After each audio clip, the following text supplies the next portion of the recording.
그 정점에 김승희가 의전비서관이 된 겁니다. 김승희의 의전비서관. 이 누굽니까 도대체 김승희? 김건희 여사의 측근이라고 예. 알려져 있는데 어떻게 지금 어떤 이- 사이죠?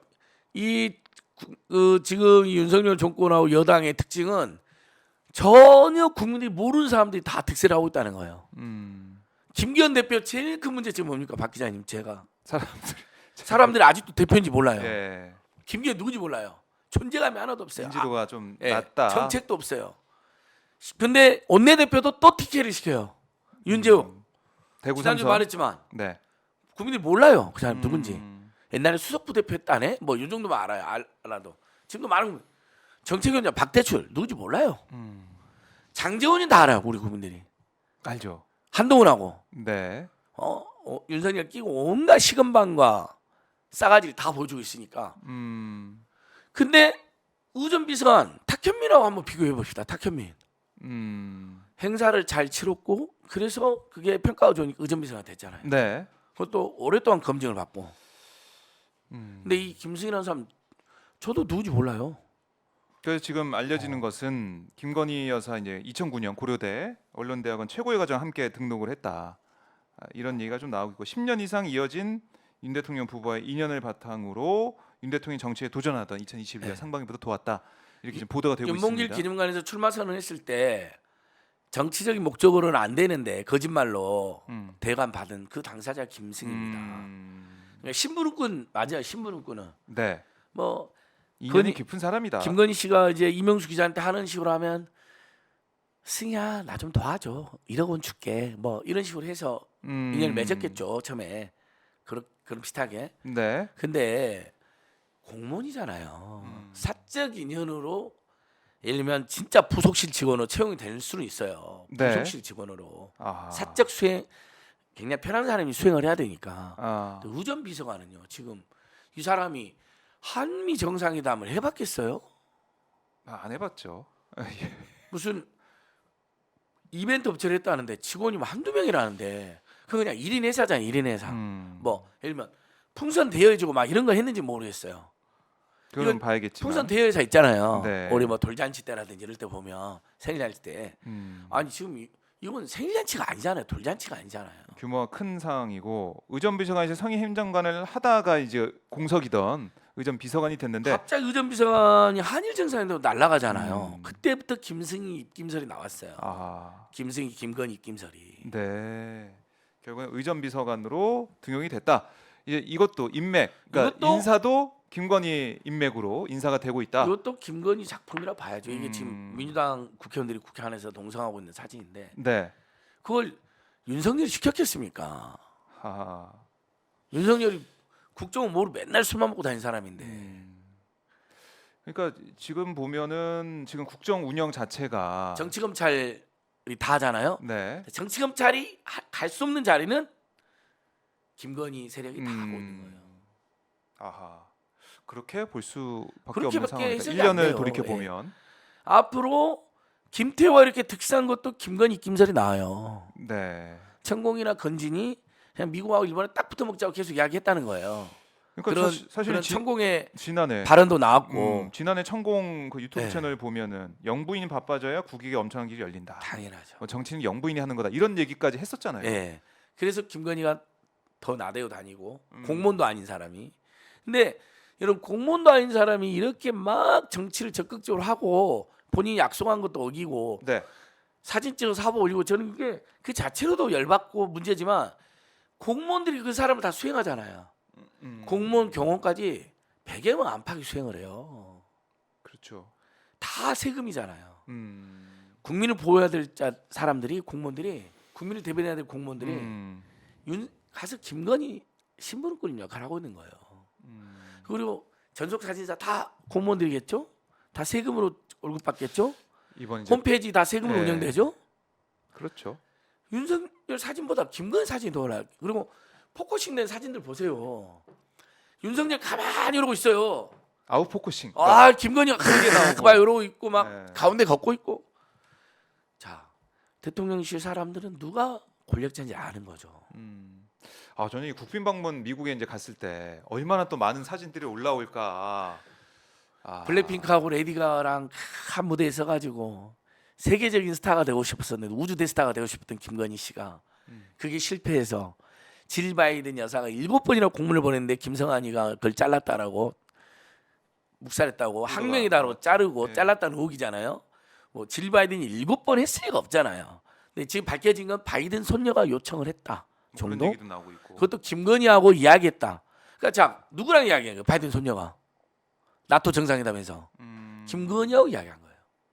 누가 추진했어요? 그러니까. 김건희 여사가. 그러니까 질 바이든 7번 고문했다는 도저히 믿을 수가 없고요. 미국에서도 그걸 가만히 안 있을 거고요. 네. 이제 정상회담 가만히 있는 이유는 오면 너 우리 영부인까지 들먹으면서 한국이 우리 욕보였다. 다 내놔. 반도체, 배터리, 전기차, 바이오 다 내놔. 네. 중국 다 철수 미국으로 와. 이제 이렇게 글로벌 호구하려고 참고 있다는 거예요. 미국이 분석이 가면. 예. 근데 이번에 밝혀졌잖아요. 결국 질 바이든이 아니라 바이든 손녀 정도가 김건희 이야기했다는데 그랬을 것이다. 나 블랙핑크 팬이라고.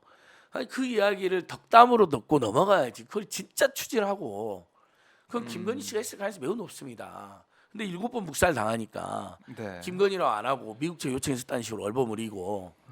근데 누가 근데 그럼 블랙핑크 레디가가 공연하면 누가 뜨겠어요? 문화 공연은 미국도 영부인이 주도하는 경우가 가끔 있는데 지가 그 사람들 한 번에 쓰려고 그러는 거 아니에요? 화보 한 500장 찍겠죠. 블랙핑크랑 레이디 가가랑. 예. 그만큼 지금 이 국정 운영 상황을 쭉 놓고 보면 김건희 여사가 지금 부각이 되고 있고 네. 관심의 초점이 지금 되고 있는 상황은 부인할 수가 없다. 비선입니다. 이게 비선입니다. 물론 영부인이라는 공식 타이틀이 있지만 네. 국민들이 모르는 영역에서도 지금 얼마나 개입을 하겠어요. 대놓고 자기 측근 의전 비서관 시켰는데 김성환이 날렸는데 우리가 눈에 안 보이는 데서는 이 비선 권력이 얼마나 많은 인사농단이나 국정농단을 하고 있겠습니까? 최순실은 조심하기라도 했어요. 사람들이 요즘엔 김건희를 최순실 비교 많이 합니다. 무속에 심취했고 비선이랑 비슷한 게 있는데 네. 최순실은 몰래 했잖아요. CCTV 뭐 의상실 CCTV 같은 것도 고영태가 몰래 설치하고 걸린 거거든요. 몰래 하다가. 그랬었죠. 근데 이 사람은 대놓고 해요. 네. 자 대놓고 하는데 이 정도면 몰래 하는 건 얼마나 심각하겠습니까, 여러분? 국민은 이거 진짜 나라가 아닙니다. 자 5월 10일 취임 1년 기다리신 분들 많은데 이제 그 전후에선 진짜 길거리에 나오셔야 됩니다. 아직 1년이 안 됐다고 관망하는 분이 많아요. 우리가 분석해 보니까 여전히. 네. 그래서 그 마음 이해됩니다. 네. 1년 동안은 봐야 된다. 5월 10일 이후에는 이제 나와 주세요. 제가 4월 22일 토요일도 촛불 집회를 세게 크게 하고요. 네. 4월 23일은 전주에 갑니다. 전주. 전주가 전주로 좌우중답작 3차 봉문됐네. 왜 전주로 가냐? 네. 전주가 지금 윤석열 퇴진의 손봉이에요. 민주화의 상징이 광주라면 자 천주 정의견 사재단이 제일 먼저 미사 퇴진 미사하는 데가 전주 풍남문 광장입니다. 저희도 풍남문 광장으로 합니다. 23일 날. 아하. 그 유명한 백금열 촛불 밴드가 공연합니다. 네. 밴드 탁카피도 공연합니다. 김용민 목사님 발언이 있습니다. 김용민 TV에. 네. 변희재 대표 요즘 지금 방송만 나왔다 하면 몇백만이 본다는 변 대표. 네. 임세은 소장님. 임세은 식당 TV 만든 우리 임세은 민생은 공동 소장님 발언이 있습니다. 유명한 사람들 한혜우 구보님. 자 다시 한번 여러분 아까 못 보신 분들 위해서 공약이 윤석열 타도 김건희 구속이 한혜우 네. 구보님 감사 인사가 있습니다. 전주 시민들에게 공식적으로 감동적일 것 같아요.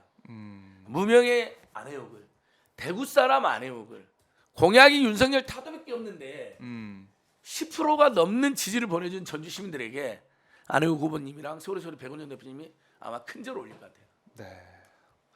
자, 이 일정도 말씀해 주셨는데 어쨌든 이 국민의 민심이 여론조사를 통해서 확인되는 민심 자체가 윤석열 대통령 또 이제 여당이 좋지가 않기 때문에 이걸 어떻게 반전을 시킬 것이냐 여기에 대해 국민의힘 또 여권도 많은 고민을 할 수밖에 없을 것 같은데. 근데 고민을 하는데 네. 총선 앞두니까 지금 이제 여기저기서 난리가 나잖아요.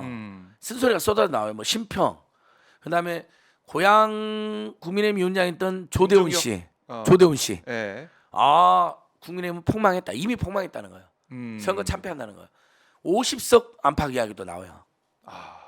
일부 TK하고 PK 일부 54. 적외에는 전멸할 거다. 그래요. 네. 근데 뭐 이제 1년 남았기 그래서 그걸 때문에 뒤집으려고 네. 중대선거구제를 계속 이야기하는 거예요. 음. 그래서 여러분 지금 여야 의원들 중에 진정성을 가지고 지역주의를 완화하거나 승자 독식으로 완화하려고 진정성을 가지고 중대선거구제 이야기하는 분도 있는 건 사실이에요. 이탄 의원 같은 경우. 네. 근데 지금 국민의힘이나 윤석열 세력이 중대선거 이야기하는 건요. 여러분 그런 거 아무 상관없어요. 2등이나 3등에서 100석 넘어서 탄핵 맞겠다는 생각이에요. 그래서 저는 강력하게 결사적으로 지금의 중대선거제를 반대합니다. 국민이 원하지도 않는데 갑자기 1년 앞도 자기들 마음대로 합니까? 전원위원회 한다는데 말 그대로 전원위원회잖아요. 전원 토론해야 되죠. 네. 몇 명 앉아있어요? 박 기자님도 보셨죠? 거의 없더라고요. 300명인데 30명도 안 앉아있어요. 네. 지들도 토론 안 해. 근데 국민은 배제돼 있어요. 무슨 짓을 하는 거예요 이게 지금. 그래놓고는 여야 중진들만 살아남는 중대선거구제. 중대선거구로 하면 선거가 넓어지잖아요. 네. 최소 2-3명 뽑아요. 많게 4-5명도 뽑아요. 그러면 자 신인이 한 명이 된다 하더라도 나머지 누가 되겠어요? 당연히 여야 중진이 되죠. 지명도가 있고 조직력이 있고 네. 재력이 되잖아 이 사람들이. 그럼 우리 국민들 입장에서는 잘 모르는 신인을 한 명 뽑는다 하더라도 2등하고 3등은 또 4등은 민주당이나 국민의힘 중진을 뽑을 가능성이 없죠. 특히 국민의힘 중진이 어쨌든 살아남겠죠. 중대 선거구제 하면 그럼 이 사람들 그걸로 그 다음에 내각제를 하려고 그래요. 아. 김진표 원의 꿈이 내각제 아닙니까? 아, 그렇게 또 시나리오가 그럼 쏠수 일본처럼 있다. 폭망하는 길로 가는 거예요. 아. 정치 파벌들이 네. 이 나라를 지배하는 거예요. 1등 못해도 2등 3등 해가지고 계속 천년만년 해먹는 겁니다. 그러니까 차라리 중대선거구제 필요하면 이번에 공약을 내세워서 네. 그 공약으로 심판을 받으세요. 평가를 받으세요. 차라리 네. 이번에 공약을 통해서 국민들의 네. 지지에 따라서 그렇죠. 거기서 나중에 중대선거 공약. 정책 내면 그럼 지금 우리 되니까. 국민들이 생각하는 가장 실패한 정치 개혁은 뭡니까? 중대선거구제가 아니에요. 오히려 소선거구제를 더 선호하는구나요. 예, 국민들은 심판하는 예. 모습을 보여주고 싶다. 그동안 4년 동안 엉망이었던 놈 내가 심판하게 달라는 거예요. 네. 국회의원은 그다음에 윤석열에 대한 중간 평가하고 싶은 거예요. 소선거구제가 훨씬 많이 나와요. 그러니까 그다음에 바꾸자 이거예요. 가장 심한 게 윤석열 퇴진이야. 당장 끌어내려야 된다고 생각해 많은 국민들이. 그래서 200석이 근데 있어야 된다. 물리적으로 못 끌어내리잖아요. 네. 근데 탄핵을 해야 돼 그럼. 국회가 안 해. 총선 전에 국민의힘 일부 의원들이 이탈할 가능성이 있어요. 박진영 평론가는 그렇게 전망하더라고요. 아, 왜? 공천. 정치검찰하고 김건희 세력이 다 후보가 네. 될 거란 말이죠. 그 이탈한 사람이 엄청 나올 거란 말이에요. 그때 탄핵이 될 기회가 있을 거라는 거예요. 아하. 1차가 그때 기회예요. 근데 그때 못 온다. 선거 앞두고 무리 안 할 거 아니에요. 민주당에서도 지금 민주당이 무리를 안 하려고 그러잖아요. 무리도 아닌데 뭔 역풍이 분다고 말도 안 되는 이야기하면서 조심을 하고 있다. 역풍 분다고 아무것도 안 하니까 온 국민이 지금 중풍 걸려 있는 거 아니야? 아이고 아하. 머리야, 아이고 두야. 윤석열 때문에 못 살겠다. 민주당 때문에 답답하다. 이거 아닙니까? 우리 오마이 TV 한번 나가면 저한테 전화 얼마나 많이 오는지 아세요? 네. 윤석열 욕 전화보다 더 많이 오는 전화가 민주당 답답해 죽겠다. 아. 요즘에는요. 네. 근데 좋아요. 총선 때문에 어쩔 수 없다 쳐요. 100번 양보해서. 그럼 총선 때 야권이 200석 이상 될 전망이 높아요. 지금 50대 30으로 나오잖아요. 다음 총선 누구 찍으냐. 네. 소선거구제 하에서 그렇게 나온다 45대 된다면. 40에서 50%가 야당 찍겠다 나오잖아요. 네. 그때 이제 탄핵하면 돼요. 아하. 근데 뭔 중대선거구제 갑자기. 그래요. 선거구제 개편 어떻게 될지 모르겠지만 말이 안 됩니다. 다음 달에 아마 단일안이 나올 수 있을 것 같은데 그런 평가 어떻게 받을지 봐야 되고 대표성과 비례성을 강화하는 쪽으로 간다고는 하는데 비례대표 전문성 있는 비례대표 이게 좀 필요하다는 얘기도 있는데 아니, 그걸 줄이자는 게 그 국민의힘이니까. 국민의힘 지금 없애자고 그러는 거잖아요. 그래서 중대선거구제 하려고 맞아. 그러는 건데 차라리 그러니까 국민들에게 동의를 구해서 비례대표 30석 늘리면 330석이잖아요. 그렇죠. 근데 국민들이 제일 싫어하는 게 뭐예요? 의원수. 예산 늘어나는 거잖아요. 예. 예산은 동결해도 국민들이 감동을 안 받아요. 아하. 지금 깎겠다. 예산을 3분의 2 내지 2분의 1로 깎겠다. 아. 대신 의석수만 30석 늘려달라. 더 그럼 일할 수 국민들 있게. 입장에서는 네. 그래? 그 30석은 전원 비례고 사회적 약자를 대변하는 사람을 보내겠다. 이런 약속을 하면요. 네. 국민들이 마음에는 안 들어도 오케이 그 정도는 합시다. 그리고 그 진정성. 30석을 어떻게 배정하느냐? 네. 30보다 더 많은 적을 권역별로 배분하면 돼요. 아. 그러면 중대선거구제에서 지역주가 완화되는 게 노무현대도 꾸몄는데 그 일부 완화되죠. 왜? 비례- TK에서 민주당 의원이 몇 명이 나오는 거예요. 비례. 그렇잖아요. 예. 권역별 정당 명부니까 권역별이니까. 민주당이 아무리 못해도 영남에서 20-30% 얻잖아요. 네. 티켓에서. 그대로 이제 그럼 반영이 이- 돼서 일면 자 10석이 만약 대구경백에 비례가 네. 배정됐다 쳐요. 최소 3명 안팎은 민주당이 나오는 거예요. 그렇게 보완하면 된다. 그렇게 보완하면 국민들이 제가 보기엔 요거까지는 동의해 주실 거예요. 아, 대신 예산 동결로도 안 돼. 예산을 더 깎아. 깎아야 돼. 아, 네. 알겠습니다.